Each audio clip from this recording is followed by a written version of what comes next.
Finally কালকে দুইটা ম্যাচের মধ্যে প্রথম ম্যাচে কেকেআর জিতে গেল, 1 রানের নিকে কেকেআর জিতে গেল মানে ব্যাঙ্গালোর। আর যদি 2 রান করা পারতো তাহলে ব্যাঙ্গালোর জিতে আসাল, এক হইলে খেলাটা ড্র হইতো, যেহেতু ব্যাঙ্গালোর কালকে হেরে গেল। কালকে কলকাতার প্লেয়ারে মানে আগের বার মানে সুনীল নারী বহুত সুন্দর খেলছে, এবছর এবার মানে সুনীল নারী অতটুকু মানে সুন্দর খেলা পারে নাই, না খেললেও ফিল স্লট খেলছে 14 বলে, ফিল স্লটে 48 রান, বহুত সুন্দর খেলছে। 14 বলে 48 রান, ধামালি না, 14 বলে 48 রান করছে। আর সে আছে রানটা ভালো করে মানে সে আছে 35 বলে মাত্র 50 রান, ওটা আমার পাড়া ফলানো করে। রিঙ্কু সিং 16 বলে 24 রান, তাদের ভেঙ্কটেশ 8 বলে 16 রান, তাদের রাসেলও একবার ভালো খেলা। রাসেল যে সে প্লেয়ার 3টা যদি বল খায় 3টা বলের মধ্যে 2টা 6 থাকে, এই রাসেলে 20 বলে মাত্র 27 রান, একবারে ভালো খেলা মানে রাসেল। আর রমনদীপ 9 বলে 24 রান করছে, রমনদীপ তাও অল্প মানে ভালো রানই করছে। আর কলকাতার মধ্যে মানে বিরাট কোহলি কালকে মানে আউট গেছে গা, ও ওটা আউটটা মানে বিরাট কোহলি অল্প রাগও করছে ওই আউটটা নিয়ে, মানে ওটা আউট মনে দিতে লাগে না, কিন্তু ক্রিসের থন যেহেতু এগিয়ে গেছে গা, যার জন্য কালকে মানে নো বল হয় নাই, যার জন্য বিরাট কোহলির কালকে আউট হচ্ছে। বিরাট কোহলি মাত্র 7 বলে 18 রান করছে, বহুত সুন্দর একটা মানে খেলা খেলবানো ছিল, কিন্তু আউট গেল গা। আর উইল জ্যাক 32 বলে 55 রান করেছে, বহুত সুন্দর খেলছে। রজত পাঠিদার 23 বলে 52 রান, বহুত সুন্দর খেলছে। তাদের প্রভু দেশাই 18 বলে 24 রান, তাদের দীনেশ কার্তিক অতটুকু মানে ভালো খেলা পারে না, 18 বলে 28 রান করছে, অতটুকু ভালো খেলা পারে না। দীনেশ কার্তিক আগের ম্যাচে যে হিসাবে খেলছে এই হিসাবে এই ম্যাচে অতটুকু মানে ভালো খেলা পারে না।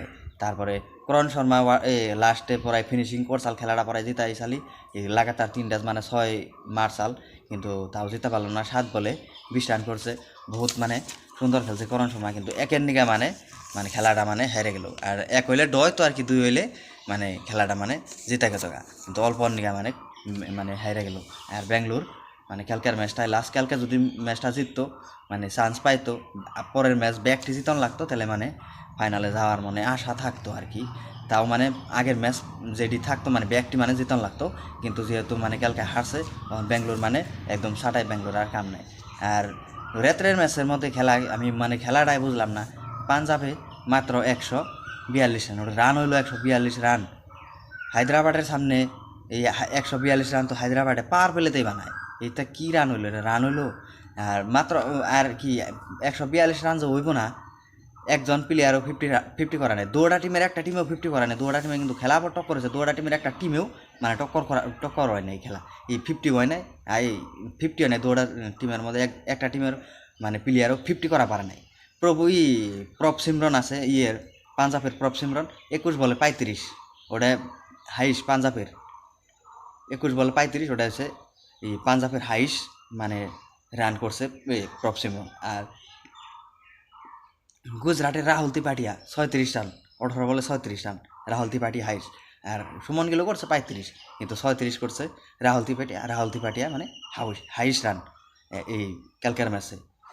আর তাও মানে খেলাটা মানে অল্প টক করে চাল, উইকেট গেছাল বহুত, 8টা না 9টা, 8টা নি উইকেট গেছাল গা।